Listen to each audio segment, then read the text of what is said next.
സാറേ, കഴിഞ്ഞ ദിവസം കോട്ടയം പൊൻകുന്നത് KSRTC ബസ് പ്രൈവറ്റ് ബസ്സിന് റോങ് സൈഡ് ഓവർടേക്ക് ചെയ്ത് പോയി അതിൻ്റെ ലൈസൻസ് സസ്പെൻഡ് ചെയ്ത ഒരു വാർത്ത ഉണ്ടായിരുന്നു.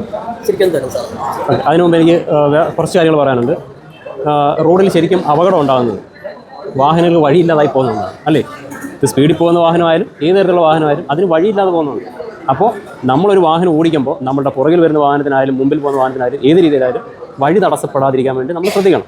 എവിടെയെങ്കിലും പാർക്ക് ചെയ്യുമ്പോൾ നമ്മൾ പ്രത്യേകം ശ്രദ്ധിക്കുക, മറ്റു വാഹനങ്ങൾക്ക് അത് തടസ്സമാകുന്നുണ്ട്. ഇപ്പോൾ റോഡിലെല്ലാം എഡ്ജ് മാർക്കിംഗ് ഉണ്ട്, വൈറ്റ് കളറിൽ എഡ്ജ്. ആ എഡ്ജ് മാർക്കിംഗ് കാണത്തക്ക രീതിയിൽ റോഡിൻ്റെ ഔട്ടർ സൈഡിൽ ക്യാരേജ് വേ കഴിഞ്ഞ് വാഹനങ്ങൾ നിർത്താം. ഇപ്പോൾ ആ ഒരു വീഡിയോ പരിശോധിച്ച് കഴിഞ്ഞാൽ എന്താ സംഭവിച്ചതെന്ന് വെച്ചാൽ ആ പ്രൈവറ്റ് ബസ് ക്യാരേജ് വേയിലാണ് നിർത്തിയത്. ക്യാരേജ് വേയിൽ നിർത്തിയപ്പം അതിൻ്റെ ഇടതുവശത്തു കൂടി KSRTC ബസ് പോയിട്ടുണ്ടെങ്കിൽ എന്താണ് കാരണം? അവിടെ സ്ഥലം ഉണ്ടായിരുന്നു, അവിടെ ആർക്ക് നിർത്താമായിരുന്നു? ആ പ്രൈവറ്റ് ബസ്സിന് അവിടെ നിർത്താമായിരുന്നു. അങ്ങനെയാണ് ഈ സംഭവം ഉണ്ടാവത്തില്ല. അവിടെ സ്ഥലം ഉള്ളതുകൊണ്ടാണ് KSRTC ബസ് ആ സ്ഥലത്തോട് ഓടിക്കേണ്ടി വന്നത്. അപ്പോൾ വാഹനം നിർത്തി ആളെ ഇറങ്ങുമ്പം പ്രത്യേകം ശ്രദ്ധിക്കേണ്ടത്, അത് KSRTC ബസ് ആയാലും ശരി പ്രൈവറ്റ് ബസ് ആയാലും ശരി, എന്ത് ചെയ്യണം?